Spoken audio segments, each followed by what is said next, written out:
What happened? Yep, yep, it worked. Okay, awesome. I don't have to join every few kind of minutes to make sure it records. You have the power. Yeah, you definitely want to have the the admin. If you're leading the meeting, being the admin is a good thing. Agreed? So I'll go ahead and get started. This, as I started talking about before we started recording, I'm fairly the people were still updating slides, but I plan to get through these fairly quickly and leave as much time as we possibly can for a discussion at the end. Um, so we have Rob's update, and then we have Arun. I'm going to not do well here, but Arunish, is that close on that name? It's actually, yeah, it's 80 out of 100, so 8 out of 10. That's Okay. that's good. I apologize. I really like to get people's names right, but sometimes it's hard.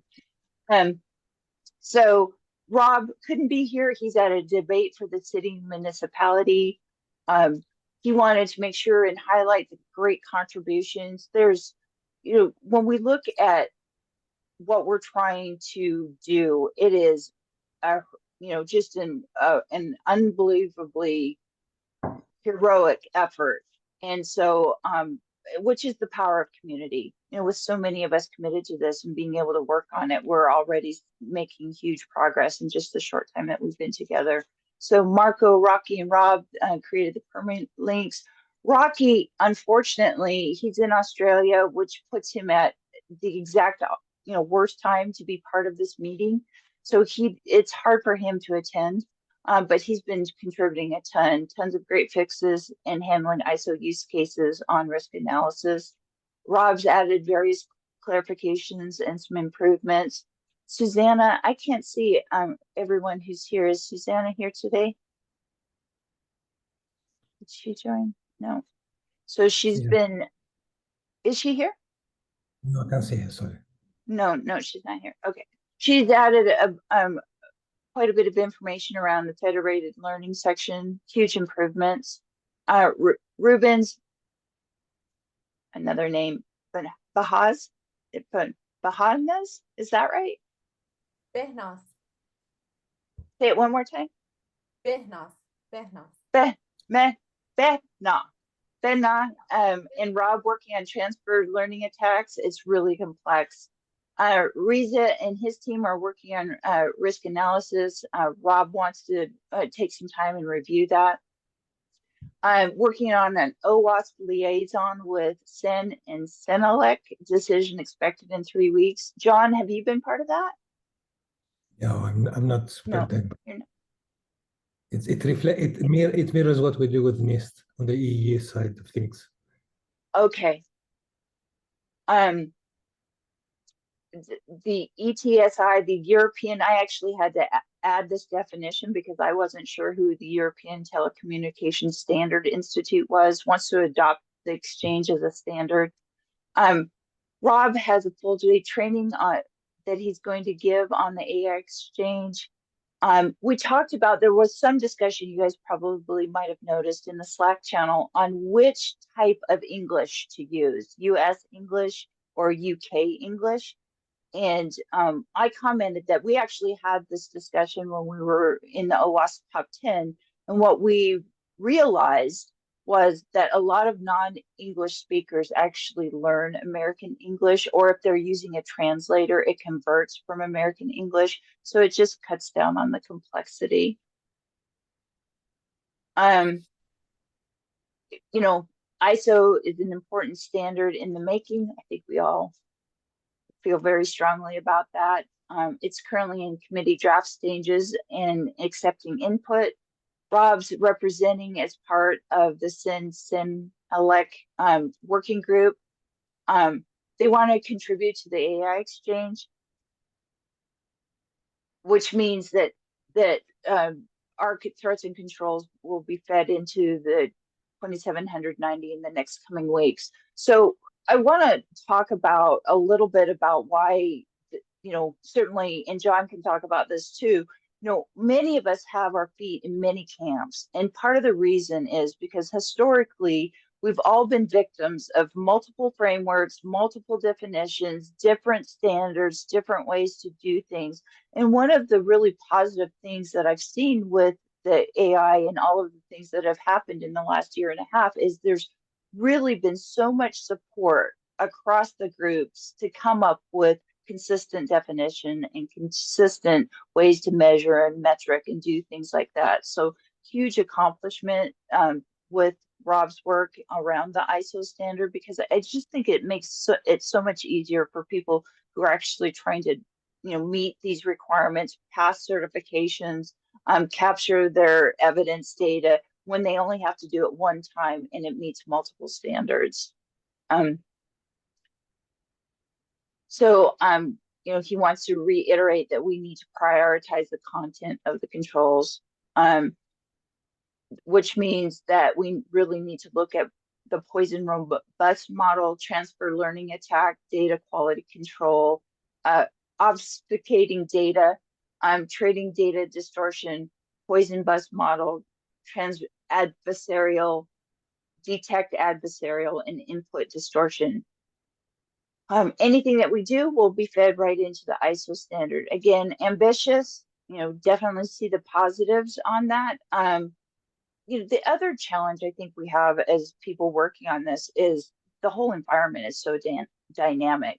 So, a month ago, everyone was saying RAG's the only way to go. And then they come out with this huge context window and they say, nope, RAG's not the way to go. Now you want to use this huge context window. So it's just, I would say that, definitely dynamic, but nothing's going to be written in stone. So with that, I will turn it over to Rush.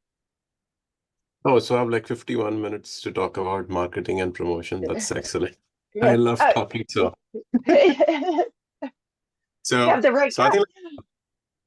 I think one of the prerequisites for making OWASP AI Exchange as the golden standard for collaboration and leading into different standards, I think it's important to have like marketing and promotion done for our group. And myself, Rocky, and a new member, Scott, we are working on putting something together. So what we are looking at, defining like a vision and mission, right? So it's important to define what we are really doing and tying every effort that we have back to our vision, right? And then I'm going to talk about like the plan of action, what we are taking, rules of engagement, communication. It cannot be like randomly you actually go and post something, right? So anybody if within the core group or the team members or authors, Okay. they should be actually communicating with. Let's talk a little bit about that. Like I'm not convinced that OWASP does standards. I don't know if anyone else is on here. Someone would have to explain that to me. I feel like we're, historically they have always been about best practices and helping developers and stuff. I'm not saying that it's not. I'm just saying I've never explained it as a standard. And I really appreciate like having you with posting, like I went through the slides and so much of your recommendations. I mean, clearly you're the level of expert that we need. Like this is why we meet as a community and we bring in different experts. And just opening this up for discussion, one of the things that I love about OWASP is that there aren't rules, that you can come in and there's a freedom to be creative and just do your own thing. So I'm just asking, like, what's wrong with someone just posting what they're working on? Like, I want to understand more about kind of what the problem that you're solving for. So I think it's more of a standardization of communication. Like if we are representing OWASP AI Exchange on behalf of that one, if somebody is communicating independently, anybody and everybody is welcome to actually talk about what they're working on.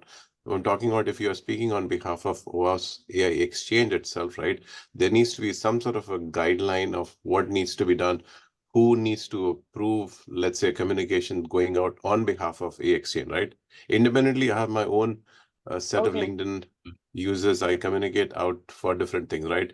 Code generation, quantum computing, I do all of that, right? So I don't need anybody's authorization, but if I'm representing, like, say, OWASP, where I'm talking on behalf of CFF or any other foundation, there needs to be some sort of rigor that should be followed so that there is standardization of communication. There is a templatization of what's going out. So it's like, as an audience, I should be able to say, okay, this is what I'm expecting, or even for that matter, a schedule of when communication are going to go out, right? Something on those lines. So it's not about putting standards on this one. I know, John, you have a question? Yeah. I have a point, actually, an opinion rather, but I'll wait for you to finish and then I'll express mine too. Okay. Do you want to go to the next slide? Just Sure. go through this one. So basically, this is like the vision and the mission statement that we have stood up based on what needs. It's kind of wordy, but I think, like, in your own sweet time, you can actually look at the Word Google Word document that has been created, and it's open for comments and stuff, right? It doesn't need to be discussed at length at this point in time, but I think, like, you feel free to actually go through this one. I'll paste the link back again if anybody has missed that communication. Is it and again, I saw some posts on it, and that's one of the challenges with all of the Slack channels, right? Like, there's so much that it's hard to go through and keep up with everything. But this came right off our charter, right? Is that correct? It's a charter as well as, like, the standards on communication, right? This is not the vision and mission for OWASP Oh, Exchange. got it. So Okay. this is more on focused on the vision for what we are looking to do as a core subgroup for communication and, like, marketing. Okay. So this is specific to what we are doing in our subgroup itself, but it Okay. ties very well back to the OI Exchange charter itself. Mhm. Next. Please someone provide the link to the Google document. Okay, I can definitely do that. Here, I'll put it, the whiteboard document, I'm assuming. Oh, Dennis. There you go. Perfect, All right. thank you. So, Should we go to the next one? okay. John, did you want to jump in here, John? I kind of more on the rules of engagement and communication. I think I agree with you, Sandy, that OWASP traditionally has been more of an outreach and educational organization. Some of the stuff that we produce have become de facto standards. The top 10 is a good kind of, there are tools that reference it as if it was a standard, but we don't really have that compliance. There are, however, parts that are. So the application security verification standard, that's a good example of how we That's a good point. Yeah. we tend to, but Sandy, it goes back to what you said. So we tend to be a little bit kind of free and elastic with the rules, because that's fosters community. And I guess I think I agree with you on having some rules of engagement and giving some kind of steer and direction.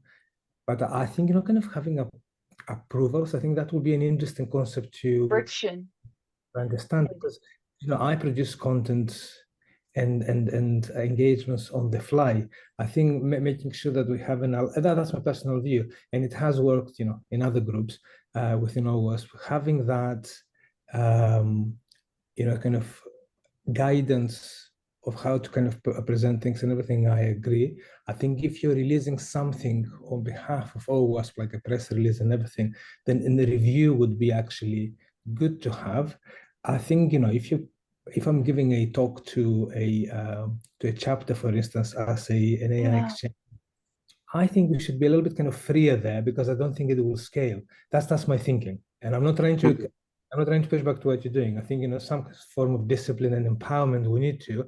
I'm just worried that we're not really kind of that corporate organization where we would have the editorial and all that could perhaps stifle a little bit some of the great things that I hear sometimes that are outside. When I heard you, Sandy, talking about not having AI being a vulnerability, I really enjoyed that. And that wasn't something that was discussed before. So I really like people going out and having that thought leadership, and I don't want to strangulate that, and I'll stop going on that. So we need to find that middle point, in my humble opinion.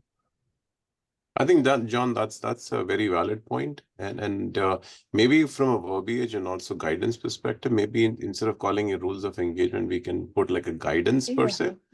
Yeah. I think that would actually provide some bit of like loose structure but definitely some sort of structure is important, but it's not something that needs to be enforced. I love the analogy that you took, like it's on the corporate, it's more of like a community itself, right?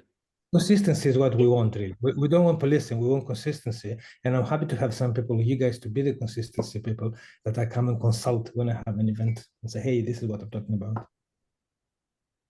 No, I landed in the same place, which is honestly having guidance would be wonderful. Having a slide deck that you could just go grab, because someone's asked you to go talk or something, having talking points and stuff would absolutely be wonderful. So my thought on it is it's just a slight change in approach so that people know that this is there, and we would like to see consistency so that people don't get confused. And then having the resources, but fabulous work on this. I mean, really, clearly you are very good at what you do, because you whipped in and you knew exactly what we needed and pulled it together. So very impressed with that. And John can talk to this too. It's been phenomenal how the work that we've done through OWASP has hit the community. I mean, it's just I'm surprised, I'm pleasantly shocked at just how much people really appreciate it. I was talking with a lady in the UK yesterday, and she said that the reason that she thought that what we were doing resonated so well was that it was easy for people to understand, and it was the tools it was the information they needed now. It was actionable and useful, and they could and it wasn't 200 pages long. So I really appreciate this. From a tool perspective, so from a group perspective, and again, I don't want to stop kind of for you to think that I'm going to stop you. I think quite the opposite. What you do is fantastic there. But a little bit to what Sandy said there about the group, the top 10 for LLM started with 100 people, and now we have over 1,000. And I think allowing people to bring in, like we're doing with you, clearly you bring expertise that haven't crossed my mind before, and I'm kind of blown away with how structured you are and how well you guide us. I think allowing people to bring that goodness before precluding what they can talk about, that's the only thing that I'd like you to think about. Sure, absolutely. I think it is more of like I've not worked with like a OWASP before directly. I think I've been more on the receiving end, okay, the guidance, but I think it's educational for me also, and we can fine tune, tweak our strategy itself, what's happening, right? And just on that particular point, tonight I'm actually presenting at ISACA in Bay Area, and that topic is nothing to do with our group. It's more of like code generation risk involved. So I don't need anybody's approval. These are my thoughts and my research itself. But if I go and speak on behalf of Cyber Future Foundation, which is a different foundation, which is also looking at AI, then I need the approval from the leadership there, right? So that like I'm not misrepresenting or I'm not giving a wrong message out there or a wrong version is being presented, right? So it's more of like a, I would say like a check and balance. Do a check, right? Yeah. Sanity And check. I think No. To review. It's good for other people to review anyway, what you say. And again, and John can talk about this too, the fact that we're thinking about this now, especially because of some of the ISO standards and some of the things that we're doing, you positioned us, to be much more prepared than, I certainly experienced with the OWASP Top 10. It was just, we were just kind of running by the seat of our pants the whole time. And we just now got someone in the top 10 who's actually taking that kind of a leadership role that you're doing, which is Scott, which I connected you with too. And that's the other thing. one of the benefits of being part of multiple groups is that, you know, just like the English explanation, when you have someone who kind of has done this before, you know, when we're kind of helping each other because we're doing similar things in different groups, you know, there's some scale advantages. So did you want to kind of hit on your plan of action high points? Sure, sure. In fact, like the approval, I should have switched the slide and started with like a plan of action. So all the contentious stuff would have been avoided. But I think like the plan of action, what we have within our subgroup is first of all, create like a comprehensive outreach strategy, right? Which include like identifying different platforms like a LinkedIn or a LinkedIn Live or Twitter, and like different forums where we can actually launch and publish our podcast or webinars. And again, like it's going to be useful to create some sort of like a template and a schedule of when the communication would go out. Again, this doesn't need to be strict. It's more of a guidance. And the guidance is based on some of the best practices that I've seen or the community has seen. Like, let's say Tuesday to Thursday is very useful to do a communication. Monday and Friday generally don't do well, right? So create a model and structure to actively engage with the global audience. It's not just within US or Europe. It's like kind of like a much wider community, right? So within the group, we need to have like some sort of a structure how we can actually communicate to folks on LinkedIn or folks on Twitter or whenever we plan to go to X, for example, right? Another aspect that we have is research and compile of conferences, whether it's RSA, TechStrong, OWASP, Sessionize is definitely a great platform to get access to all these different things. And there is a section within the Word document where we have compiled a list of very well-respected conferences where we can definitely present, whether it's in Lisbon or within US, East Coast or West Coast. There are a lot of opportunities for everybody on the call to actually present. And how do you actually do like a follow-up on the post-conference, right? When we present, definitely you get like a feedback stuff, right? So have some sort of a channel and a feedback loop where we present it back to the core group and see what needs to be tweaked or where we did well. So, and thanks for connecting to Scott. So we're also focusing on the corporate sponsorship that you actually mentioned. Okay. Yeah. And I love this.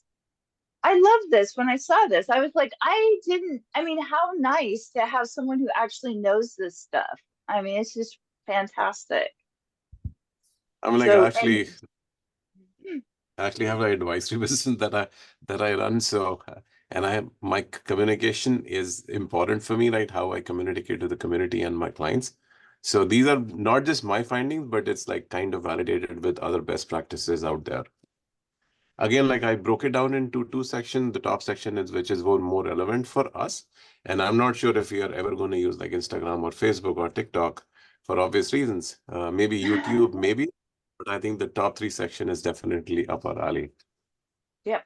No, it's crazy as how LinkedIn has become, you know, it seems like when Twitter blew up, everyone moved over. I mean, I have a Mastodon account. I never got it back to, you know, Twitter was my go-to for so many years. And I never, you know, I played around with Mastodon, but I never got it to the point where it was giving me the information I was getting from Twitter. So yeah, it's crazy how much we're on LinkedIn anymore. This is absolutely fantastic, and you know, appreciate all of this. So, my update. Was there any other comments or questions before I move on? No, I think we covered most of the points. And Dennis, you said you added some comments. Was that you added it to your Arunish document? Is that what you did? No, I mean, I can again, this is my first time here, so I'm just kind of catching up. But I can just give you a couple of just rules of thumb because I've worked sadly or happily with very global, large matrixed organizations, 60,000, 50,000, where marketing communications kind of were the Darth Vader of our companies. And this is a nonprofit. This is a volunteer group. Just rule of thumb that I would suggest doing to avoid any bureaucratic type of approvals and reviews is everyone speaking on their own behalf as a voluntary member of OWASP can speak on their own behalf, and their opinions and their thoughts and experiences are their own.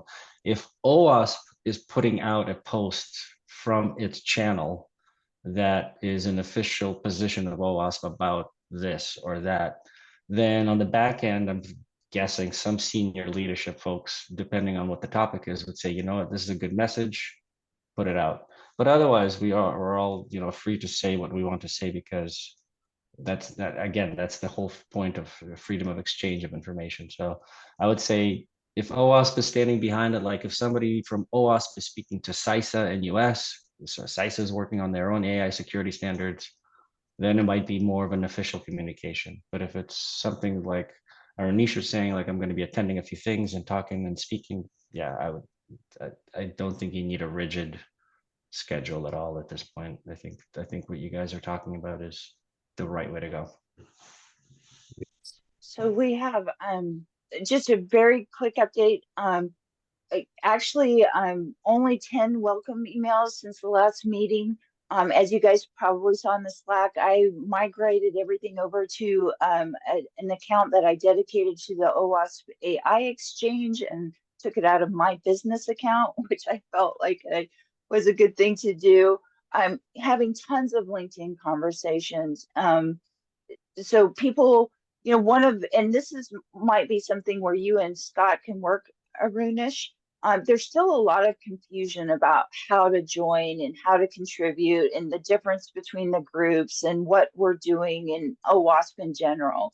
So I try to do, you know, I can't always get to everybody, but when people reach out to me, I do try to spend some time kind of talking about, you know, what we're doing and where they can contribute. So, but that's a symptom that, you know, there's not enough explanation somewhere. And then, you know, obviously working with Scott, again, he's relatively newly joined to the OWASP Top 10, but very much like you, has a background in this, Arunish. And I think I can see you guys just absolutely working together and just doing, you know, creating a lot of work for the rest of us. So for the rest of this, why don't I have, you know, engaged with all of you, but I'm not sure that you guys all know each other. So I'll start, you know, Sandy Dunn, long time history in cybersecurity, 20 plus years, positions as a CISO. I joined the OWASP Top 10 in about late July. Was a lurker for a long time in the channel, just trying to figure out what everyone was doing and how I could contribute. I had the idea for a checklist I took to Steve. He liked the idea, you know, went through several iterations and finally published the 1.0 version just about a month ago. And so through that, John was part of that group, and he was working to get the OWASP exchange going, and he asked me to come over and help him and help Rob, and I'm glad, you know, very happy to contribute. Doing that, John is writing a book, and so I'm trying to, you know, keep the plane flying while he's dedicating time to the book. So that's me. I'll pass it to you, John. Hi there, thank you. Yes, no, I'm really grateful to all the work that you do, Sandy, and you can see, you know, how flawlessly everything works, and not flawlessly. it's amazing. And when you think about the, you know, the contribution you also make to the other group. So we met through the other group, the Top 10 for LLM, which I think is a good template of how enthusiasm can bring results. So I joined there back in last year in May, 100 people. I joined the core group, and I lead the insecure plugin designer that's becoming now autonomous agents, and also the supply chain. I also do, I kind of volunteer to do standards alignment, but you know, that became a group effort actually, and that's where me and Sandy work very nicely together. I push a lot on the NIST front, so I represent both this group and the Top 10 on the NIST AI Safety Consortium. That's something that actually I will come back and give an update when it starts doing things, and many other people have joined. Sandy, I know you have joined also the working groups. I encourage you to join the working groups. There is a a Slack channel, OWASP, AI, SIG, and I'll post it here, collaboration. If you're interested to take part in those groups, the working groups, join the channel. I'm also setting up a workshop with a few of us, with the adversarial group of NIST, which is another conversation to be had. They had the report and we want to do a kind of gap analysis. I can't remember the lady who's doing that. She will be actually taking part in that. Yeah, that's me, kind of, I really like going out and bringing people to the fold and making sure that what we do, as Sandy said, we don't have a Babel of standards, it's kind of the stakes are too high to have this not invented here. So that's me. Long-winded. So I'll pass it over to Dennis, because I can pronounce your name very easily. That's a good one. Nice to meet everyone. So this is my first session. Obviously, I missed the first two. My background is completely different from everyone else's, I think, which is a good thing. You don't want to have too many lawyers in the group, but I have, for the last 10 years, been in-house counsel and a technologist by trade. So I've always worked in software and cloud services for medium to very large global companies, as recent as the life science German company, Merck KGaA, where I helped them digitize a lot of very complex software, including AI drug discovery. And near and dear to my heart is cybersecurity. So I've always been a huge proponent of cybersecurity in all matters that are digital and technology and corporate wise. And as of the last 2 years, I helped create, before leaving the organization at end of December, I helped create guidance for AI best practices, including standard topics like ethics and bias and IP and security, but also very much more nitty gritty in terms of dealing with complex nuances, either producing your own AI or bringing it in from third parties and then producing it outward facing or inward facing. So long-winded answer as well, but that's me, and I'm just happy to participate and contribute where I can, where a lawyer is needed, hopefully not too often. No, I really appreciate having you here, Dennis, because it's one of the most complex areas. I was doing some more research on it, and I can't believe how much has just changed in the last 6 months around the legal front. So, absolutely, thrilled that you're part of this group. Just thank you. And just one thing to add, which we laugh as lawyers about all the time. When you hear our lawyer saying, I'm an AI expert, immediately red flag. There's absolutely no lawyers who are AI experts. It's a new field for almost all lawyers. We're just kind of keeping up with everyone. Some are a little bit more well-versed in best practices. But if a lawyer says I'm an expert in the AI field, just steer clear. Right. At least my rule of thought, because I am certainly no expert. I just, I know where things can go really wrong, and so I try to avoid the pitfalls for all my clients or friends or network colleagues. That's my general life rule. I think around technology, all of this stuff is so complicated that I'm always I refuse to be called an expert, and I'm always cautious when other people say I'm happy to because it's hard. Yeah, no, I'm happy to be a practitioner. Expert sounds like it. Yeah, no, Yeah. really. Or Rudish? Oh, go ahead, John. I had a quick question then. So now that we have a lawyer, have you been following the Air Canada? Sorry, Sandy, I can't help it but go into that. Have you been following the Air Canada saga of the litigation of, the policies that they produced for the bot, and then obviously that policy wasn't real; it was something that they produced. So that's an interesting one to have a look, and it shows how actually generative AI changes things a little bit with the non-deterministic stuff. That it isn't just cybersecurity for sure. You're absolutely right. Ethics and legal is. Yeah, I haven't been following that. I've been really much paying attention to what's going on in Europe and the EU AI Act. I'm heavily invested in that.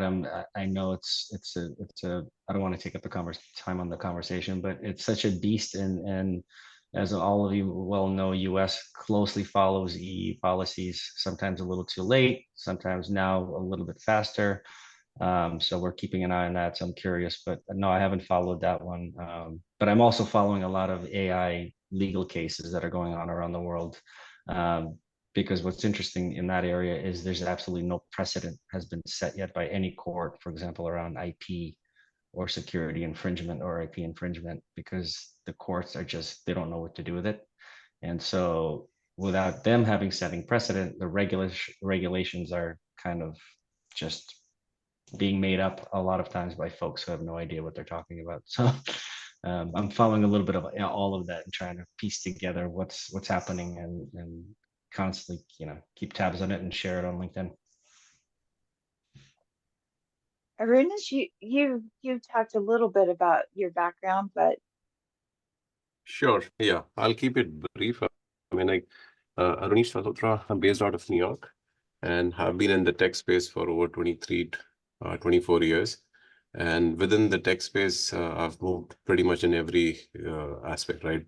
From pure development to running large QA teams to infrastructure to compliance, audit, sales, security, now AI research. So I've done and dusted many of the things. I consider myself to be like a hardcore and a very passionate technologist, but I usually advertise myself as a technologist generalist to and I love public speaking. Believe it or not, before pandemic, I tongue-tied. I could never speak in front of more than like 2 people. Now I have taken into public speaking, talking about research areas, anything around like technology, AppSec, security, AI. In fact, like tonight, I'm presenting at ISACA in Bay Area. I love writing freelance. I used to be a freelance writer many years ago, and I used to be paid very decent amount of money back in the days. Now there is no money in writing. Anyways, and I run a small advisory business to provide like thought leaderships to my clients in tech space.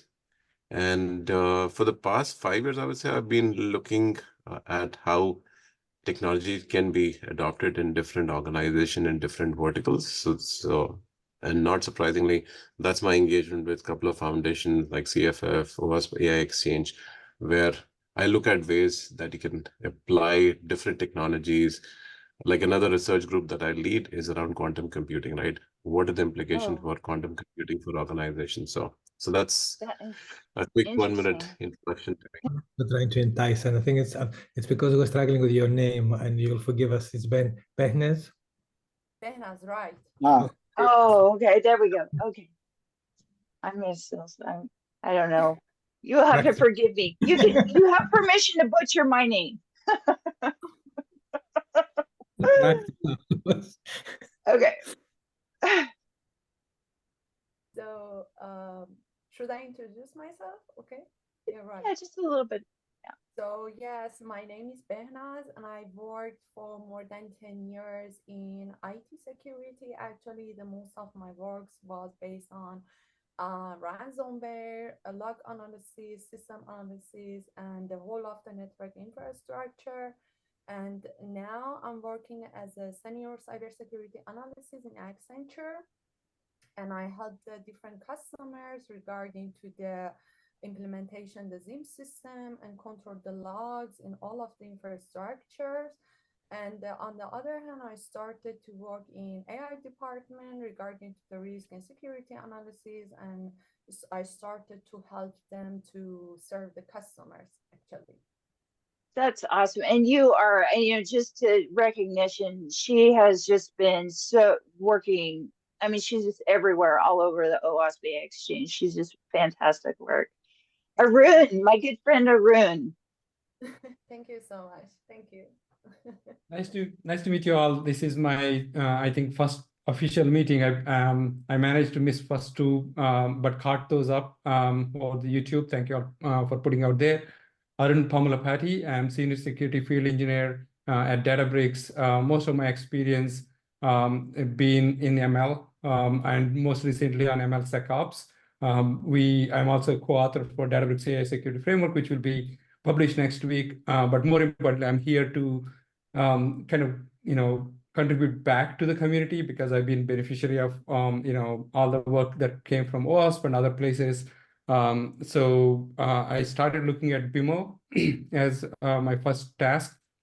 I'm still trying to find a way to kind of, work around this AI exchange, WASP exchange, like, how to kind of, figure out like how to contribute, what are the right places. But I need to kind of, work with some of you, maybe Benaj.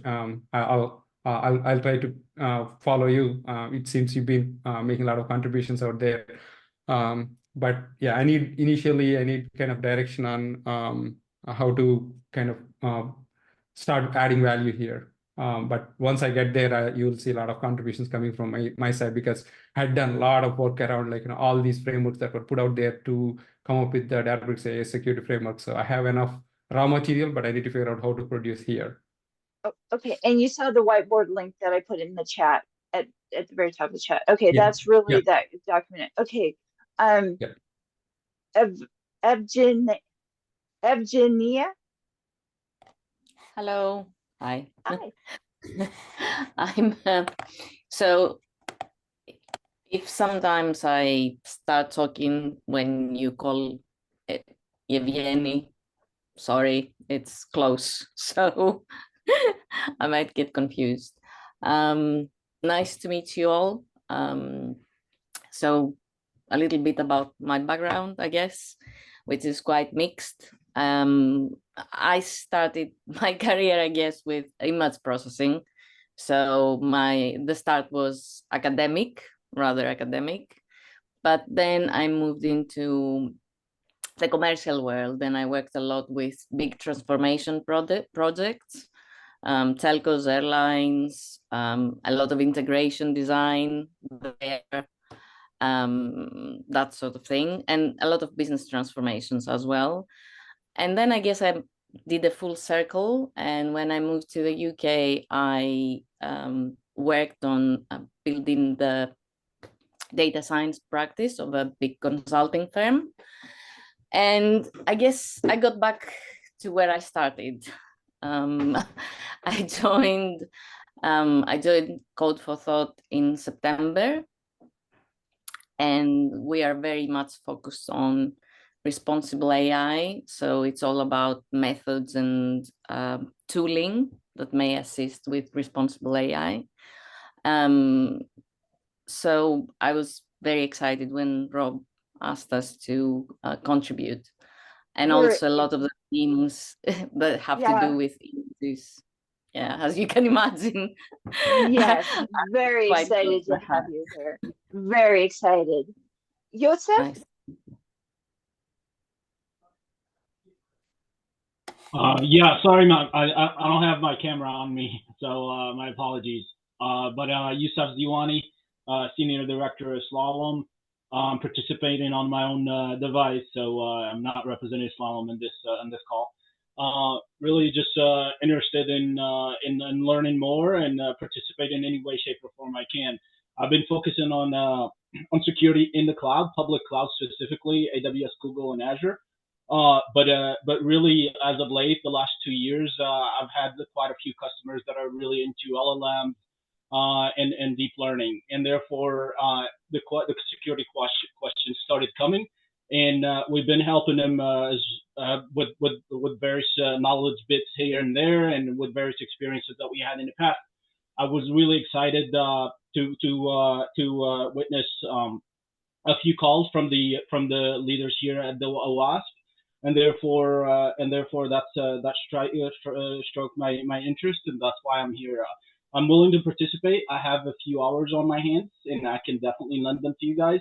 So I'll see where I can best provide the best help. But really into LLM security, and that's where I want to contribute, and that's what I'm really interested in. Awesome. So my great friend Rachel. Hey, Sandy. Yeah, so my experience, I have about a decade of experience in cybersecurity, like all flavors of the rainbow. I have an OSCP, so I've done offensive security. I primarily work in threat intelligence now. I've also done incident response. I am here representing me and not my organization, Novartis Pharmaceuticals. But I'm here because Novartis Pharmaceuticals is a aggressive AI adopter.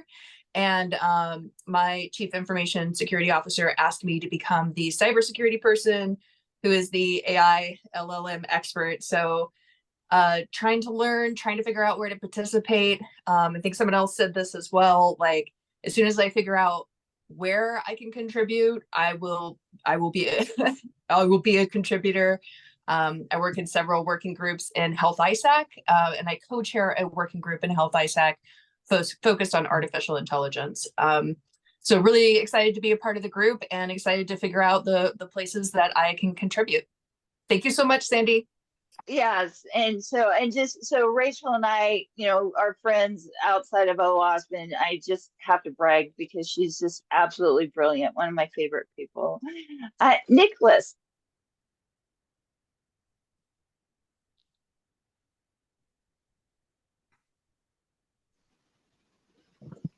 Hi, can you hear me, Sandy? Yes. Yes, I'm Nicholas Bonsel. I'm from the Fraunhofer Institute for Secure Information Technology. And yeah, I'm pursuing my PhD in robust machine learning. So I'm focusing on adversarial attacks and defenses with a special interest in adversarial patches to be placed somewhere in the real world. And yeah, so I'm Great, contributing. Nicholas.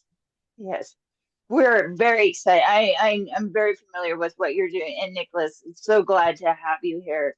And as you guys can see from this call, I mean, we really have that mix of machine learning, artificial intelligence expertise, as well as cybersecurity expertise. And that's really the bridge. That's the gap that we have when we're trying to fill with the AI exchange. A little, just a few comments on working on a project like this. One of the challenges is that we are all doing it in our spare time. This is our free extra work to make the world a better place work. And sometimes that makes it hard, especially if you're depending on somebody else to help you finish a project or do something like that. And the more we share the work, so I would say don't, and John, you'll have to forgive me if this isn't if this isn't Rob's thoughts on this, but I generally think you're here because you're passionate about it, you're doing the right thing, just do it. Like, don't ask for permission. If you think you have a good idea, just do it. Because if you keep waiting for someone to do something for you, we're all busy. And so you just have to, and I'll give you an example. I got an email this week from a gentleman who took it upon himself to translate the checklist into French. He just decided to do it. I was like, that is awesome. Thank you so much for he didn't say, hey, do you need this? Do you think I should do this? He just did it. And I think that is one of the, what makes these things happen and move at the pace that they need to be able to move at. The other thing is everyone here is, 98% of the time, everyone has the best intentions. So if there is something that you don't disagree with, assume that people, it was an honest mistake, or they were trying to do the right thing. Just be relatively generous with people's intentions, because 99%, my whole experience is everyone is here because they care about this and doing AI machine learning security correctly. But tension is still a good thing. Like, if some of the best discussions in the OWASP top 10 were when people disagree. So tension is okay. It's okay to not agree with someone or challenge a topic or say, I'm not really thinking about that, because that really helps us all kind of reevaluate, well, am I thinking about this correctly? Do I really, should I consider that point, or can I prove that to myself? So just, a little bit of coaching on my part is just rush in, don't, do as much as you can, don't ask for permission, assume people have the best intentions, but it's okay to disagree. Really agree. And I say, speak your mind too, never feel, I know you're all very clever people, I'm surrounded by clever people. And initially I thought, oh my goodness, should I say something here? We're all very welcoming. We should make all of us feel welcoming. Respect is all non-negotiable, but speak your mind. This is a place of volunteers, as Sandy very nicely put it, where people care. So, why keep it to yourself? Yeah. The other thing that was, OWASP fills a very interesting place in the world because we're not dedicated to one country. We're not dedicated to one language. We really become that cohesive tissue. And I don't know of any other group that has as much influence and coverage as OWASP does. I mean, it's really an important place where we can, kind of be the bridge to the Cloud Security Alliance, to the European standard, to the NIST standard, to what's happening over in different other countries, Asian countries, Germany. So I really am passionate about the work that we do at OWASP because it is nonprofit, because we're not tied to a corporation, because we're not tied to a standard. It gives us the freedom to really have a huge impact on improving things and helping people actually approach this with the right resources. So, all right, guys. Any other questions or comments in the last 5 minutes?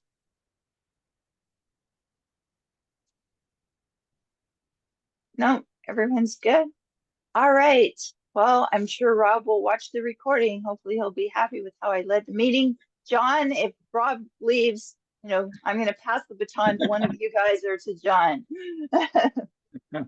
Later. Good stuff there. Thank you, guys. See you. Thanks. All right. Okay, guys. See you Thank you later. very much. See you. Bye. Bye-bye.